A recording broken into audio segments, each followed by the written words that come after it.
All right. Well, thank you everybody for joining us. My name's Acacia Barnett. I'm the program manager for Blackstone Launch. Hey, me and Bailey have matching shirts.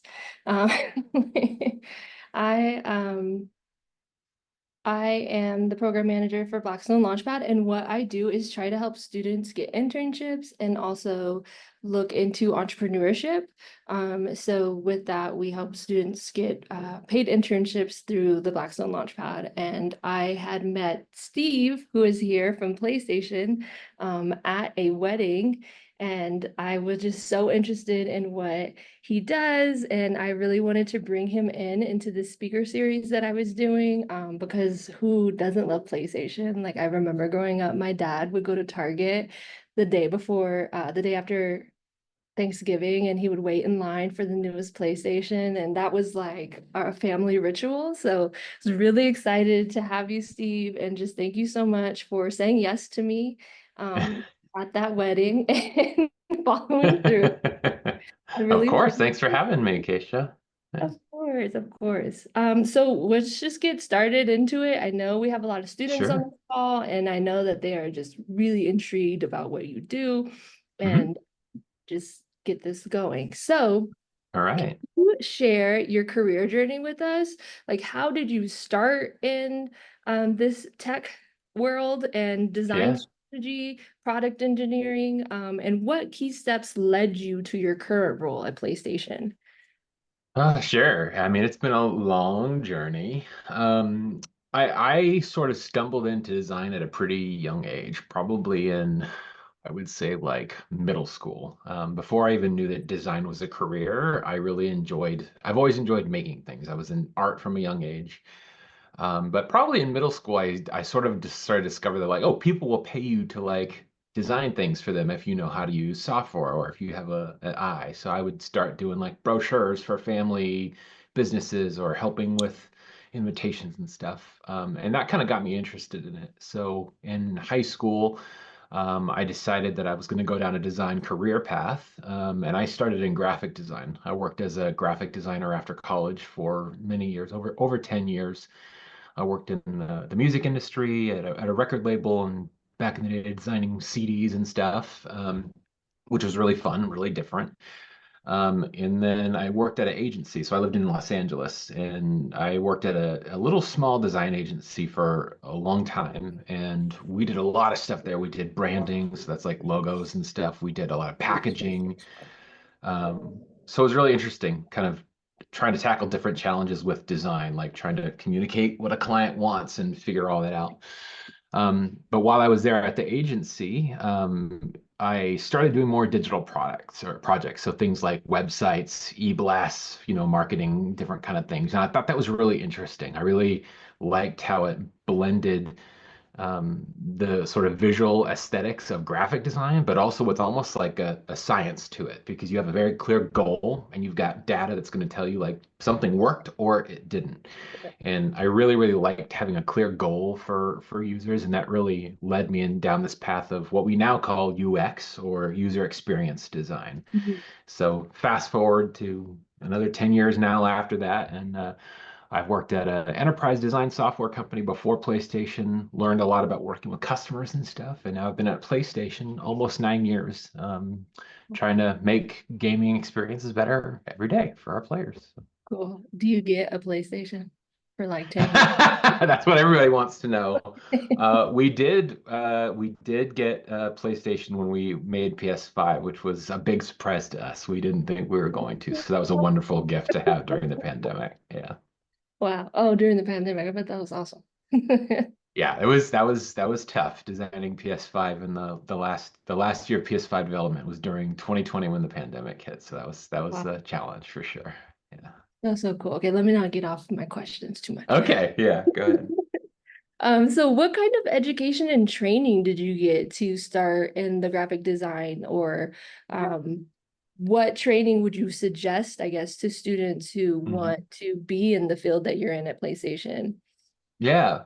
Well, I think one thing I would think about is, education is time consuming and expensive. So before you jump into design as a career, I would really think about what intrigues you about it, because there's a lot of aspects to design. Like I said, I started in graphic design, um, and that really appealed to me because I really liked thinking about how we want people to feel when they see something, whether that's Mhm. a cool poster for a concert or a movie, or, the box that your favorite product comes in. I really liked the idea of that feeling I got when I saw something and got excited about it. I said, "Oh, that looks cool. I want to understand how that was made." Versus UX that I'm in now, like software design. It's quite different. It's much more scientific. It's a lot less about a gut feeling of something, and it's a lot about iteration. So you try something, you test it, you try the next thing, you test it. You're trying to optimize something. So I would think about what is it that would really excite you about a career in design, and think about that. And that might be the path that you want to go down. Education and training might be different in those different things. So for example, in graphic design, you might go down a career of visual arts, which might introduce things like learning about basics like typography, layout, color theory, things like that. Versus a career in UX, if that's more interesting to you, you might want to go down a path of something like human computer interaction, or HCI, which is sort of a educational track for something like that. And that's more about how do humans interact with machines, and how can we use technology to kind of best serve those kind of things. So it really kind of depends on what aspect of design. Those are just two. There's also like industrial design, of course, entertainment design, all kinds of different fields. So, Yeah, I think it's really interesting that design is so, I guess, in a way complex, that it's just not one thing, or like you say, you go to school and you get this degree. It could look a lot of different ways to a lot of different yeah. students. And I think the biggest takeaway probably for students is just pick a degree. Yeah, yeah. I would say that's Where true. it Yeah. takes you in that, because you could finesse a degree into, so many ways and mold it into whatever Hmm. it is that you like at the time. But just really getting that experience in school is just our slogan at here at ASU, and my department is just start. And so it's just like, just Yeah, totally. do it and Yeah. see what I happens. I totally agree. And especially in like UX, we have a lot of people who didn't go to school for this. Like myself, I went to school for graphic design to start, and I actually never even finished school because I didn't have money to finish school. And so I learned a lot by training on the job. I got my like foundational education, and then I learned by training on the job, just because at the time, many years ago, I just couldn't afford to finish school. So Yeah. I ended up kind of taking different classes throughout my career, like night classes when I wanted to learn something different. So I learned the basics of graphic design. Oh, sorry. That's all right. Looks like I got muted there for a second. So, but Um, it's never too late to keep learning. That's my yeah. point. Yeah. I have one question for you. Is there like any certs? Like I know this is a lot different than like cybersecurity, but like are there Hmm. any certs that PlayStation likes you to have, or it's just they'll, as long as you know some kind of UX? Yeah, not necessarily for UX. I think it's really more about how do you demonstrate your knowledge and understanding of how to like understand what is a problem that we're trying to solve, or what's a need that we're trying to serve, and how do you best understand that you understood that and designed for it. So like right now, there's a lot of especially during the pandemic, a lot of people are doing career transitions. So there's a lot of like buzzy certifications online. Like you'll see like the Google Coursera courses in UX, where they kind of hype it up to make it sound like you're going to get a job instantly after doing this course. That's not necessarily true. It's more of a overview of the kind of top level foundational thinking of design, but it's really going to take you to take it to that next level, to Mhm. think about how do I implement those things I've learned, and how would I understand why I would use those things I've learned. So I don't think there's really certifications that we look for, but there's certainly things you can do to level up your game. Awesome. We have a question here. Have you Sure. found that companies are willing to teach people on the job, or would they rather hire outside? Yeah, definitely. I think most companies definitely are willing to like teach on the job. I think it probably depends on the kind of company and level of role that you're, applying for. So certainly, for example, if I'm going to be hiring an entry level designer or what some people call like a junior designer, quote unquote, of course, they're not going to know everything. It's going to be their first or second time on a job. And with any industry, there's going to be just so much you have to learn about that industry. So, of course, you're going to learn as you get going. As you get farther and farther in your career, of course, like there's the expectation that you're going to be bringing more of that to the table. So there's less of a learning on the job. But yeah, certainly earlier in the career, I think it's just an expectation you're going to learn and keep going. Awesome. Thank you for that answer. So, were some of the biggest challenges you faced in your career, and how Hmm. did you overcome them? There's been a lot, I think, especially early on in my career. This big term that you hear a lot now, people talk about it a lot more now, which was not talked about earlier in my career, is imposter syndrome. So this Mm, idea that like you don't belong somewhere. I struggled with that a lot really early in my career, especially because as I mentioned, I never got to finish school formally because I just couldn't afford it. mm, That really weighed on me early in my career, where I felt like less than, like other people were going to get, their masters, and I hadn't even finished my like bachelor's at the time, and that really weighed on me, and it gave me this kind of sense of like I don't belong here, I'm not good enough. So that weighed on me a lot. And that never really goes away at any level of your career. As you go up and, more expectations on you, that's always going to creep in. But I think that's something that really was a big challenge to me earlier on in my career. And um, in many ways, it prevented me from like pushing myself to go to that next level or taking that step to go to that next level. And oftentimes it relied on like a big event or a mm, mentor in my life to push me to that next level. So as an example, when I worked at the record label. That was my first real job out of college. And I mm, got so lucky to get that job. And I loved the team I was working with. I really liked the work I was doing. I worked there for like 4 years and kind of got stagnant in the job. It was mm, great. I was doing good, but like there wasn't really a clear path for promotion for me. I wasn't really leveling up my design skills anymore. Then I got laid off from that job and it felt devastating to me, but it ended up being the kick in the pants that I needed to like push myself to do better and bigger things in my career. So I think that's one big thing, that sort of like imposter syndrome. And I think the other big thing for me was stuff that they didn't teach in school, which was sort of like focusing on communication skills. Because in design, half of the job is designing something, and the other half of the job is selling it. yeah, So not necessarily selling it to like a customer per se, although that could be a thing. Like if you're at an agency, we have to like sell it, quote unquote, to a client. But a lot of times, even at an in-house design team, you have to like sell it to stakeholders or to executives. You're trying to convince them to spend the money on your idea to build this cool thing to get it out and market. And early in my career, I really struggled with that. I wasn't quite so confident about talking about my design and my ideas. I would kind of like sit back and let others do it or like try and rely on others to speak for me. It took mhm. a while for me to build up that confidence, but once I started feeling a bit more confident about speaking about my work, that's when my career really started to take off. So I think those were my two biggest challenges for me. That's so great to see the evolution. I know the word confidence can kind of have like a negative connotation to it of like, Hmm. need confidence. Like, Yeah, but we do.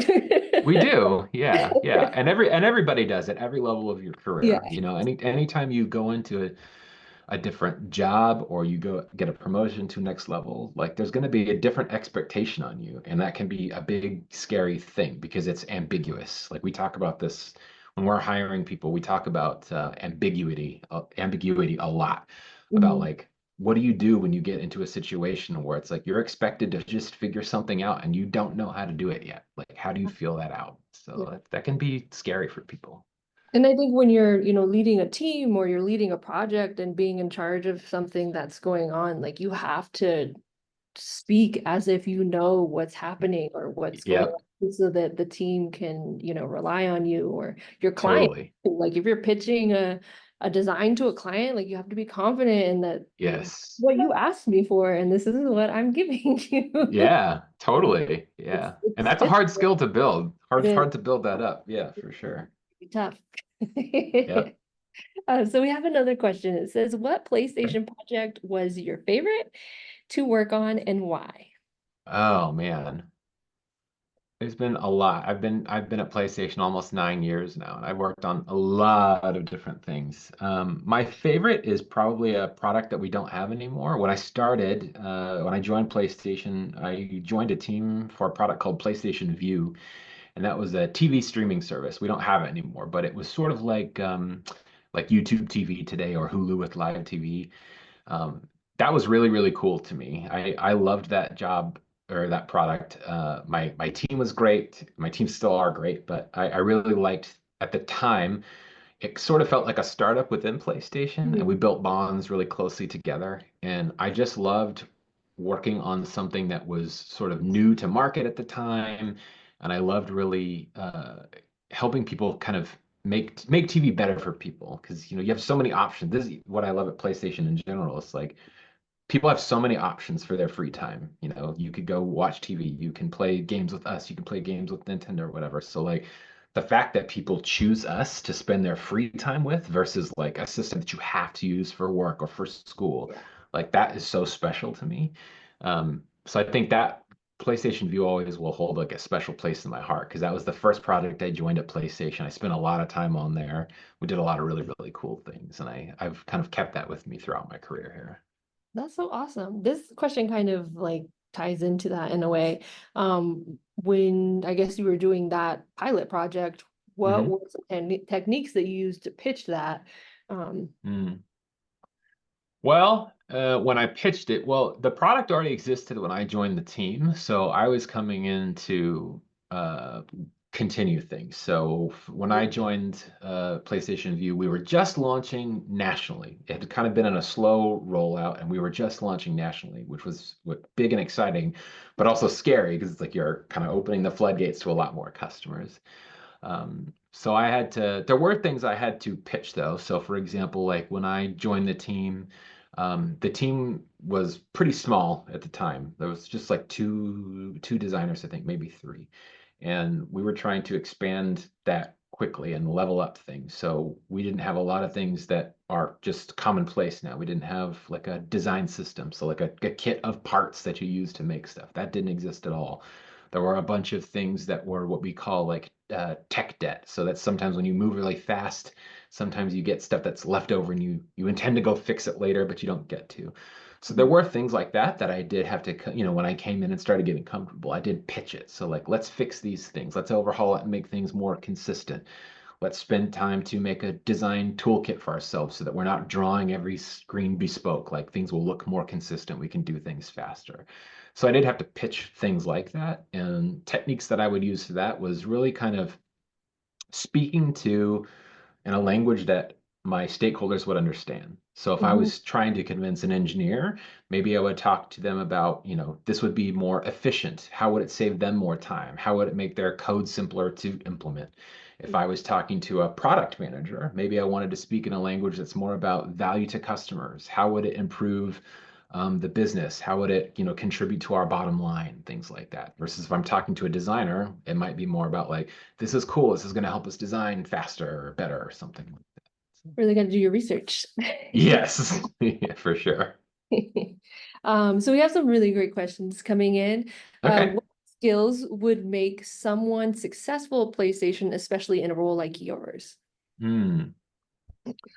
Well, I think at PlayStation, I often get asked like what's the big, what's so different about UX in gaming at PlayStation? And I often say it's more similar to UX in general than you would think. Like, of course, we have a gaming spin on it, but we're really similar to like UX in a lot of different industries where it's like you've got something you're trying to optimize, so you're trying to do more of a behavior or less of a behavior, or you might be introducing something new that you have to figure out what's the best way to do that for customers.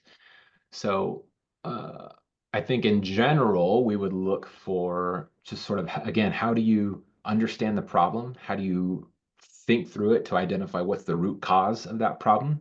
Mhm. Or what's the root thing that you can deliver? And then how do you think through different concepts and understand what's the value that you're going to deliver to customers? things that could, if you're interested in like a career in design for gaming, there are some things that you can think about to look into. So, for example, um, when you are designing for like a gaming console or a streaming device like Apple TV or something like that, anything that's connected to a television, we call that 10-foot design. And that's because typically your couch is around 8 to 10 feet away from your television. So even though it's like the largest screen in a household, it's pretty low resolution compared to other screens in your house too.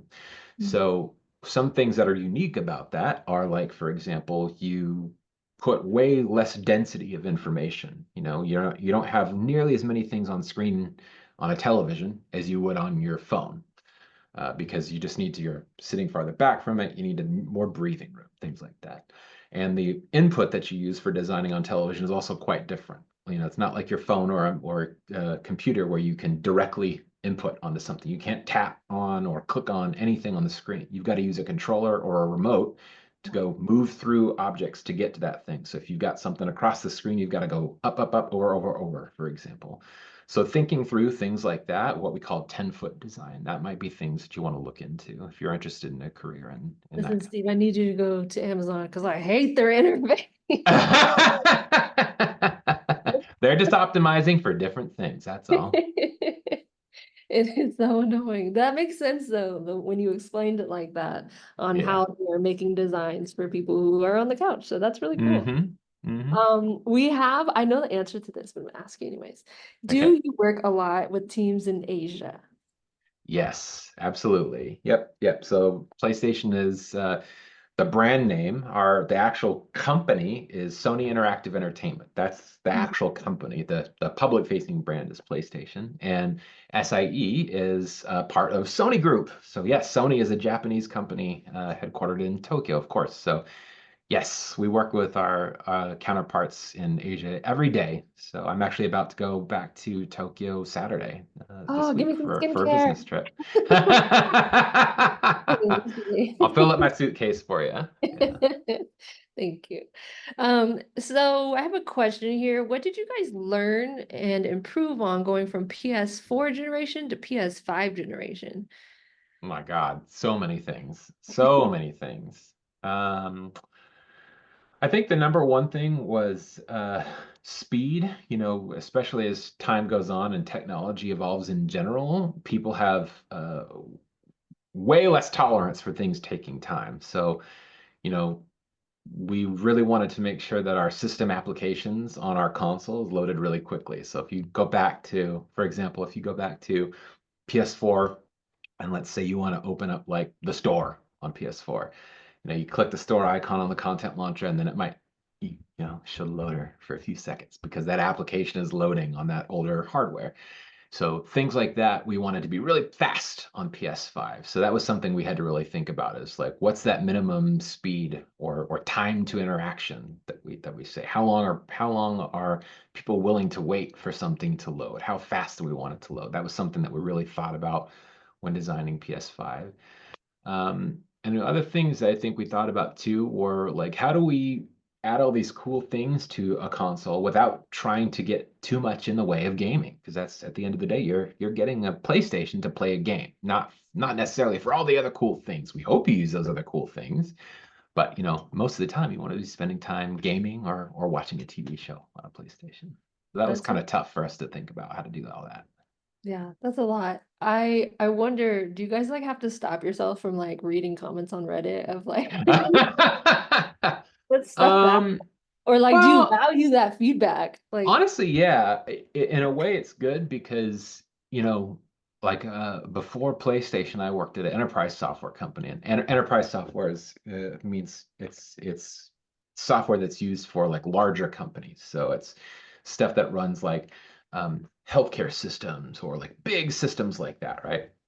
And when you work on things like that, it's a lot harder to get feedback on the stuff that you use because, a lot of times, working, for example, working at ASU, you've probably got systems that you have to use and you just don't like them. And, how do you get that feedback to the software developer or the designers? It's harder to get that versus something that is more of a consumer product like PlayStation.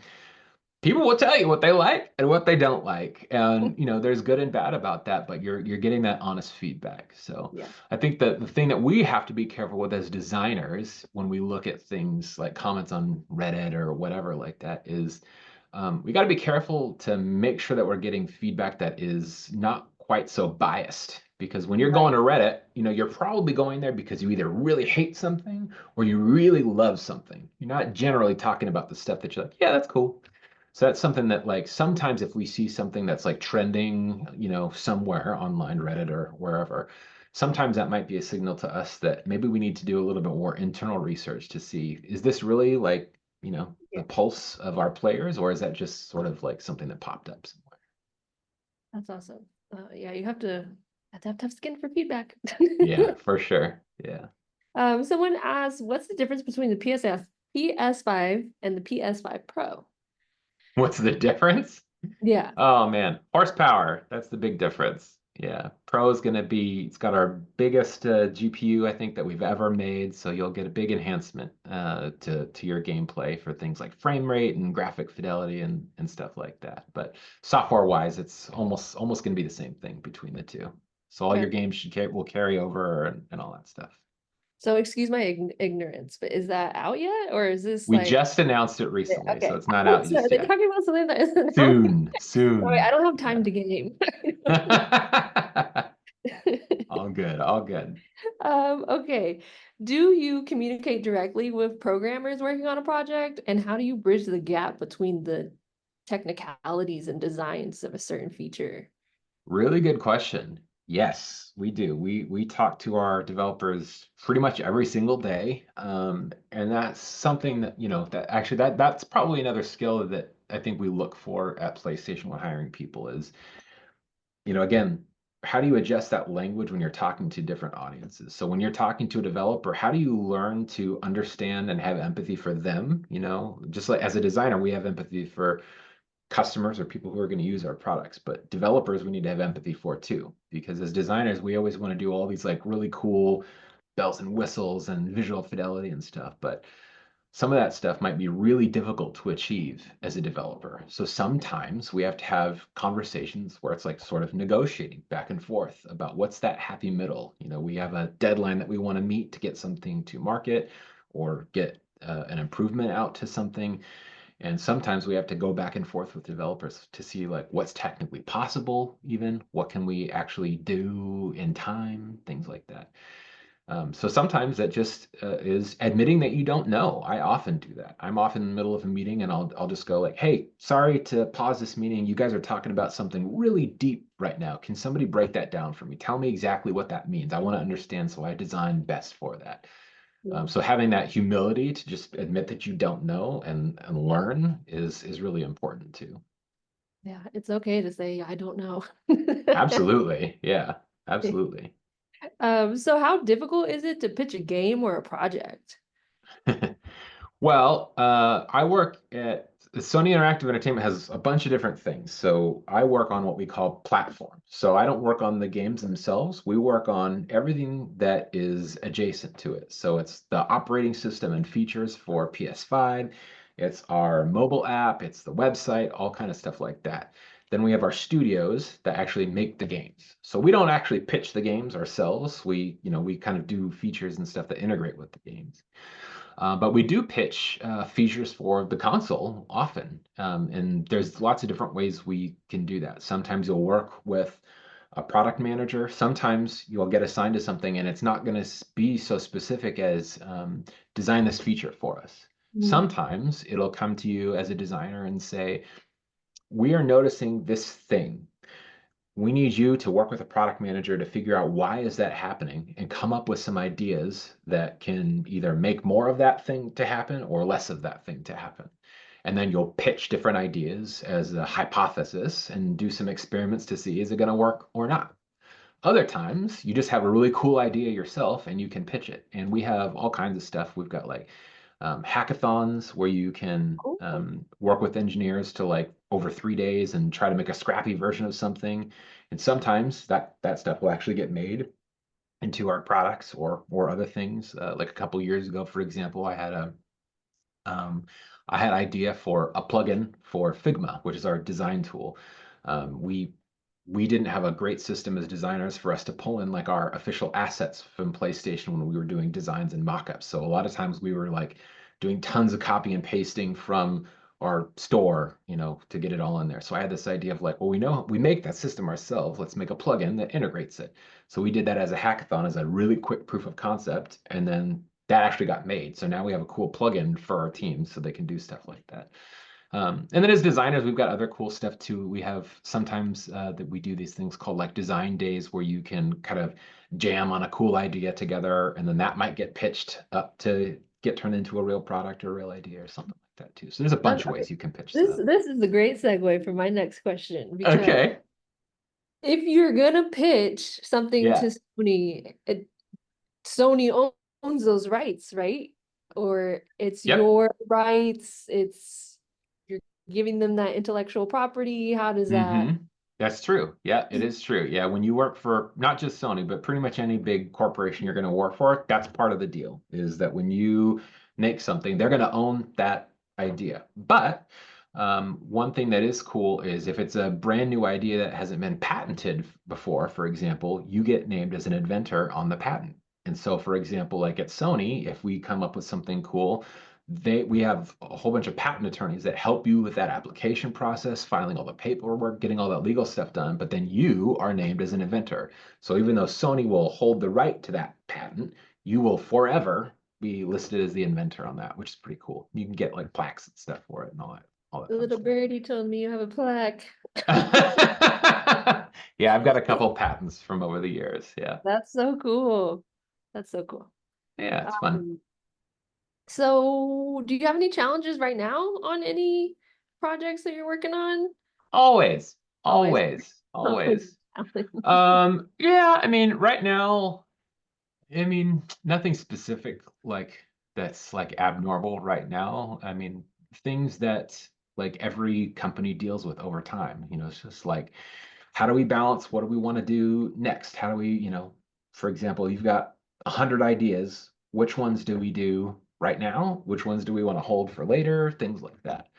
And as I've kind of continued my career here, this is something that we've started to do more, which is called design strategy. So it's less about designing the things and more about helping teams understand why should we design the things and working with our leadership teams to understand if we're going to, when should we design those things, who should do it, how should we make them, all that kind of stuff. So that can be challenging in a way because it's using a totally different skill set and different part of my brain and things like that. But it's a fun challenge. So, That's awesome. Um, I have a question here for you that says, how do you effectively resolve disputes in the design process? What kind hmm, of activities and discussions help to alleviate the chaos of ideas? yeah, that's a great question. Great question. I think there's a few ways that we've done that over the years. I think it kind of depends on the situation. So, for example, sometimes we've been in a situation where there's a few designers sort of like pitching different ways to do something, and everybody feels very strongly about it. My way is the best way, or my way is the best way, this and that. So sometimes we will have to kind of figure out in an unbiased way what's the best way to do it. And sometimes the way that we do that is through testing. So, for example, we have a whole excellent user research team here at PlayStation. And what they do is they work with us as designers and product folks and engineers to recruit different people to come in, and we show them stuff and get feedback on it. Sometimes that's just an early idea. So that might be what we call like a concept study. So it might just be like, we're thinking about a bunch of different things. What do you think about these different things? Do you think that's cool? What do you think about it? Would you use this? That kind of thing. Versus sometimes we'll do more what's called a usability study. So for example, let's say we know we're going to build this thing, and there's a few different ways that we think it could go, a few different variations or iterations. We're not sure which one's going to work the best. Sometimes in that case, we'll build a couple of quick prototypes and have people come in and we'll give them a task. So we'll say, imagine you're in this situation. We want you to go through and do this task. So it might be like, let's say we're designing some new thing for the store. We might have participants come in and say, imagine you're trying to buy Helldivers 2. How would you do that with this prototype? And then we walk them through it. Well, then we'll walk them through that same task with a couple of different prototypes, and whichever one has the least friction, that might move to the next round, for example. Or maybe none of them work, we don't know. But sometimes that can be a way to like get that unbiased feedback to like resolve that conflict in ideas. Another way could be really thinking about it through like a lens of how are these different ideas measuring up to the goal. So you could do something like a SWOT activity, like like what's your opportunity or your situation or things like that.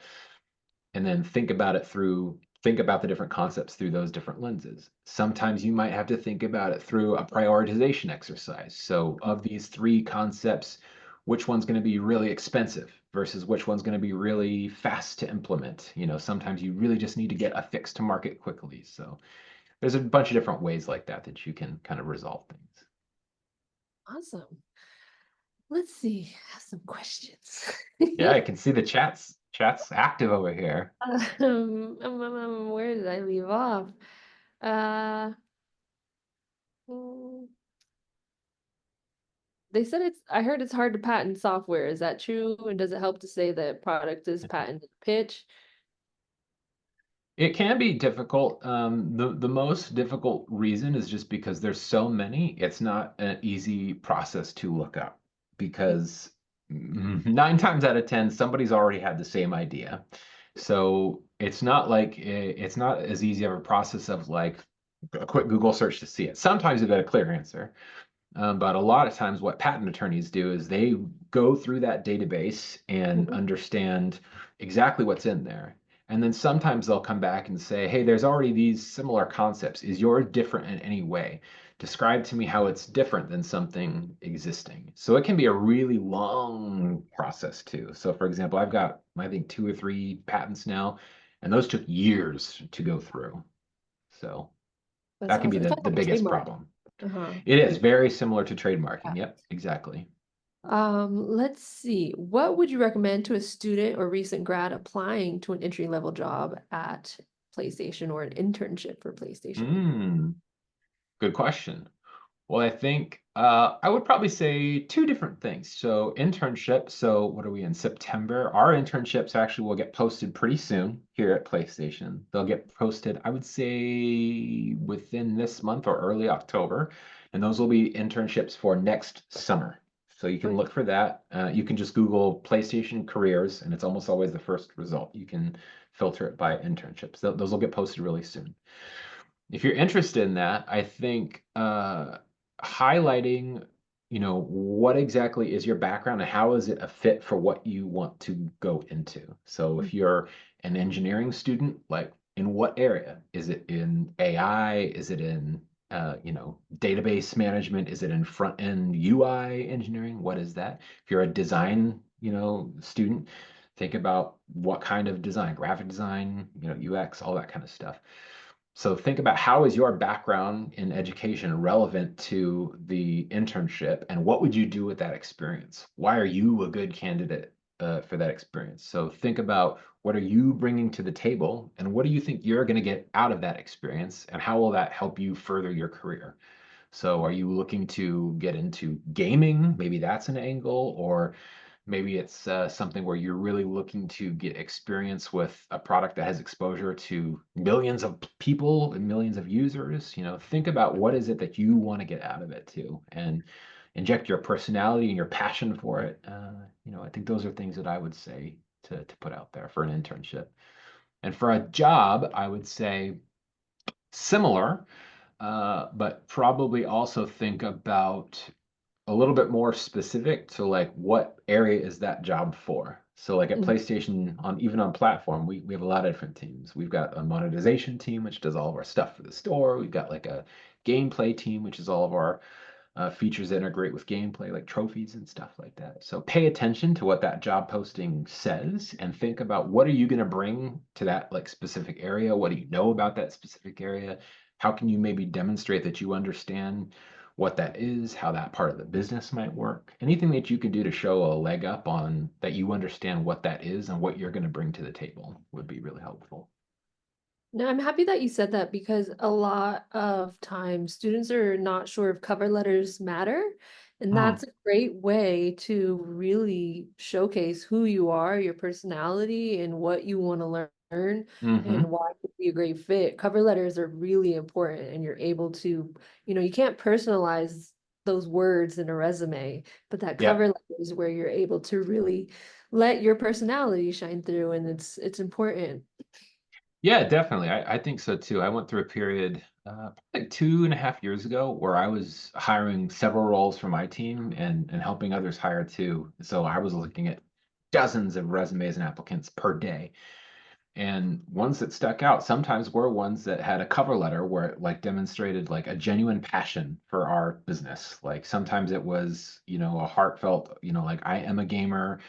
I really want to understand more about how that works. Sometimes it was, I have no experience in gaming and that's okay, but like I'm genuinely interested in this area that you guys are working on, that kind of thing. And I think the other thing too is, especially for designers, all of it is based on a portfolio. So Mhm. really think about how are you telling a story about your experience with a portfolio. All of our portfolios are generally based on case studies these days. So what was that situation of the thing? What did you build and why? And my sort of like bullet point guidance for that is don't focus so much on the artifacts. So like I see so many portfolios coming through where it's like, well, here's my affinity map, and then here's my I did some user research, and then here's my wireframes and a low fidelity and a high fidelity.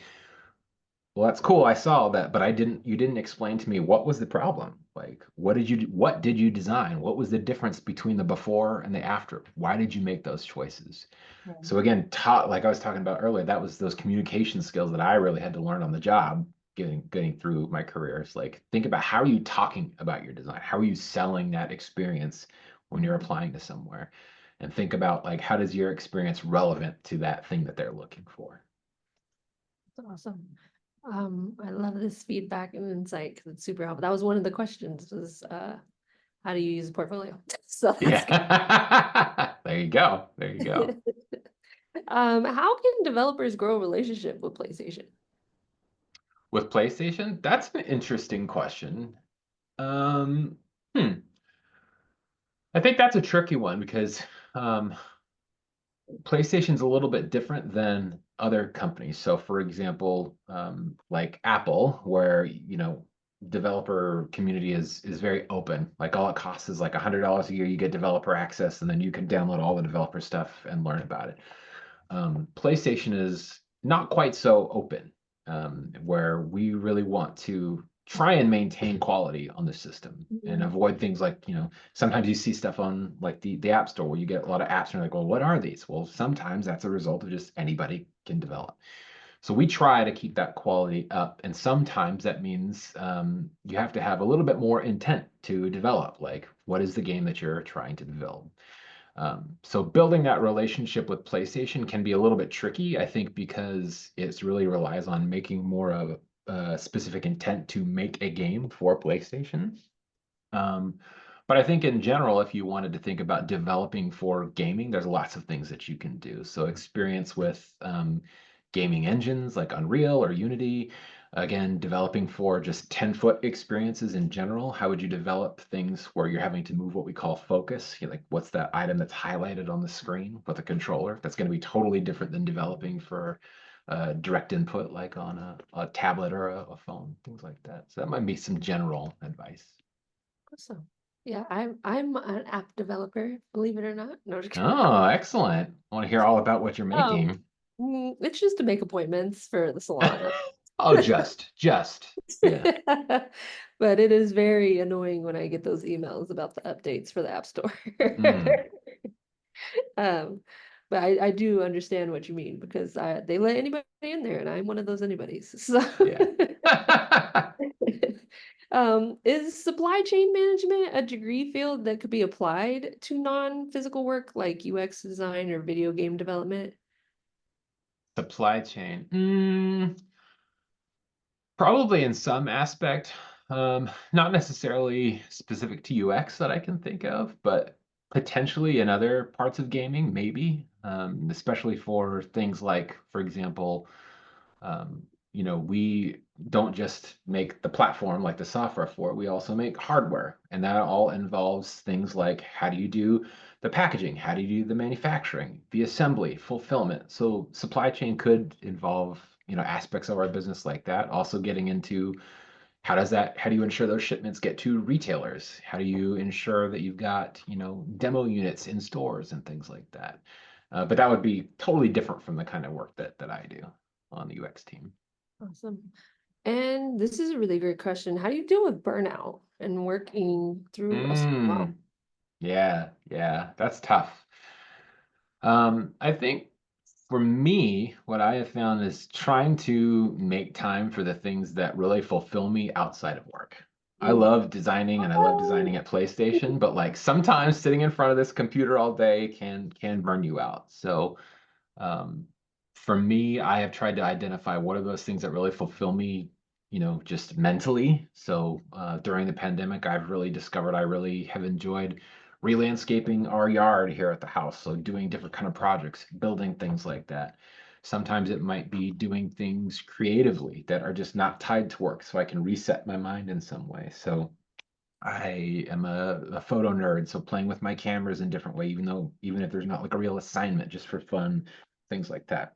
Sometimes it can be just as simple as like going and taking a walk. That's a technique in the before times, pre-pandemic, when we were working in office all day, every day together.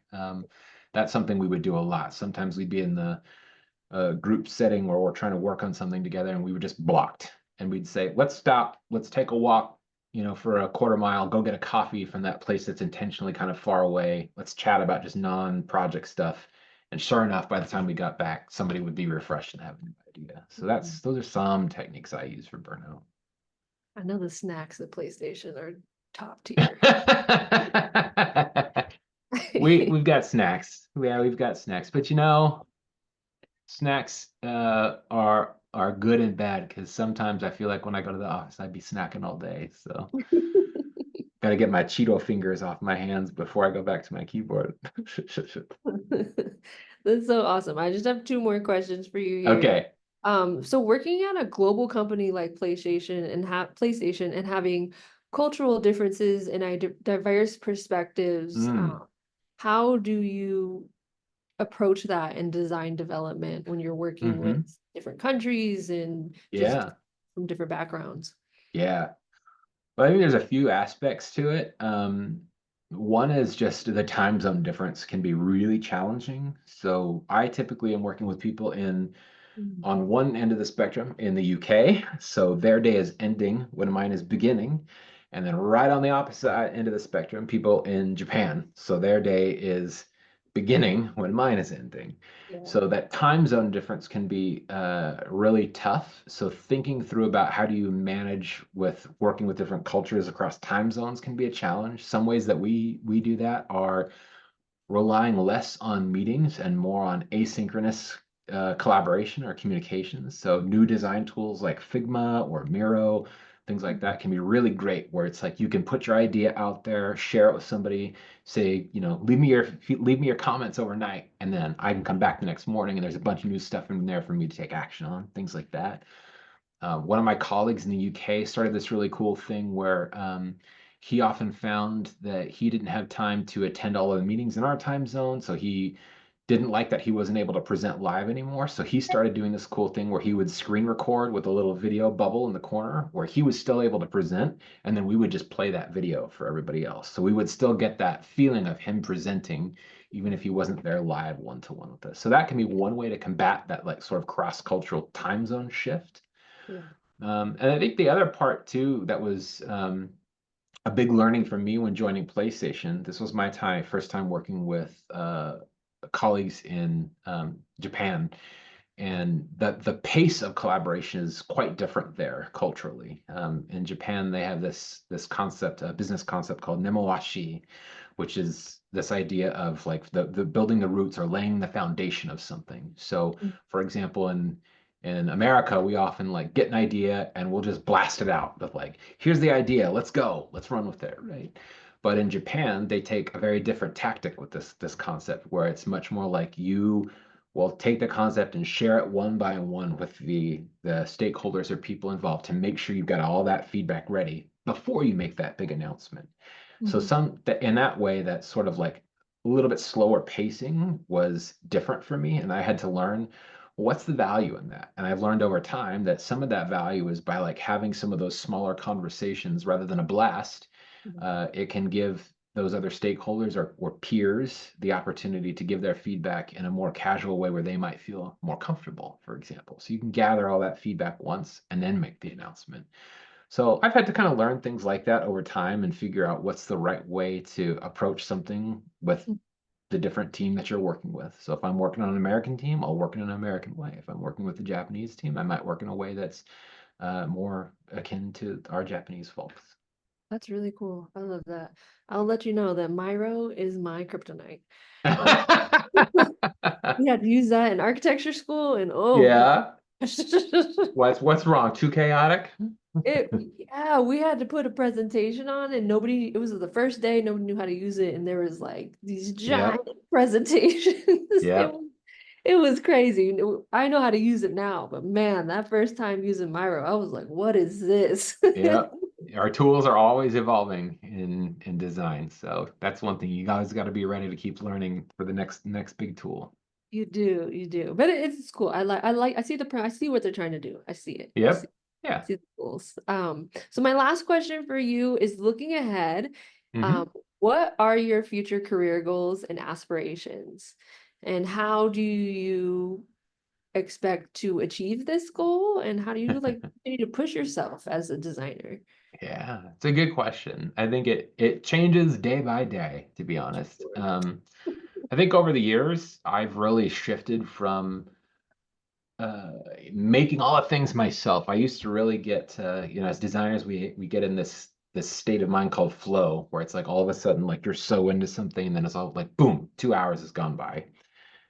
So I've had to really think about as my career has grown, it's like my goal is no longer to get to that state every single day anymore, but it's more about impacting teams and other team members individually. So I was a manager here at PlayStation for quite a long time, many years. I've actually stepped out of a management role now to go back to an IC. I kind of missed that creative aspect, but one of the things I learned as a manager was the value of mentorship. I didn't really think about that formally coming up in my career, but I really did have some great mentors at PlayStation and previous companies too, where I really valued the things that I've learned just from talking to them, going through the trenches with them. So that's something I really learned as a manager, I really valued. And that's something even though I'm not in a management position anymore, I'm still doing that. So mentoring others internally on the design team at PlayStation and off the design team, actually, we have a internal mentorship program, which is pretty cool. That's But cool. I also really like doing that externally from PlayStation too. So for the past 2 years or so, I've been doing mentorship on adplist.org, which is really cool. And I've really enjoyed meeting a lot of different people and talking through different challenges that they have. Some people are early in their career. Some people are more like at my peer level where they're just saying, how do you do this there? I'm dealing with this kind of situation. Some are people that are even higher level than me and they want to like bounce feedback on like, I've got this situation as a manager. How would you feel if I approached it in this kind of way? So doing mentorship both ways is something that I've really valued, and that's something I really want to keep plussing in my career moving forward. And I think also just trying to, inspire teams to push themselves. That was something I really struggled with pushing myself early in my career. Now it's something I really want to help other teams do too. Is like push them to, keep those ideas big and bold. Don't get so bogged down with the realities of what we can do in a limited amount of time. How can we push ourselves to make our designs better every day? That's awesome. I love that you said mentorship. Because Hmm, selfless plug at ASU, we have a mentor program, and it's called amazing. the Launchpad, and it's just so valuable for you to find that champion and that person Yes. who will encourage you and just give you that real feedback because they've been through it before and they know. Yeah, But I do have a absolutely. question for us that don't know. What is ADP? Oh That yeah, yeah, sure. So ADP list, I think it's a it's a free program. I think it stands for something like awesome design people or something like that. But Oh, this is cool. a it's a startup. It's adplist.org, and it's a free mentorship platform essentially. And they'll connect you not only with it started as designers only, but now it's extended to product management, engineering, regular management in general, leadership, all that kind of stuff. And basically, you can sign up as a mentor, a mentee, or both. And as a mentor, you can list on like, here's the kind of things I am experienced with. Here's the kind of things I feel like I can be a valuable coach through. And as a mentee, you can also sign up for like, what do you want to learn? What kind of industry? What kind of skills? And the system will basically recommend a bunch of different people, and you can schedule connections with them and chat with people. So you can get portfolio reviews, just ask for guidance, just ask about career, anything you want. It's a really open platform. It's really awesome. I love it. That's so cool. Thank you. Thank you for explaining and sharing. Yeah. I'm just so grateful that you were here and took the time to talk to us because it's what you do is so interesting and Oh. been doing it for so long. So you're a seasoned veteran. Yeah, yeah. As you can see in my beard, I'm quite seasoned at this point. Got a lot of salt and pepper in here. But yeah, thanks, Acacia. This was fun. I really enjoyed Yes, our yes, chat. yes.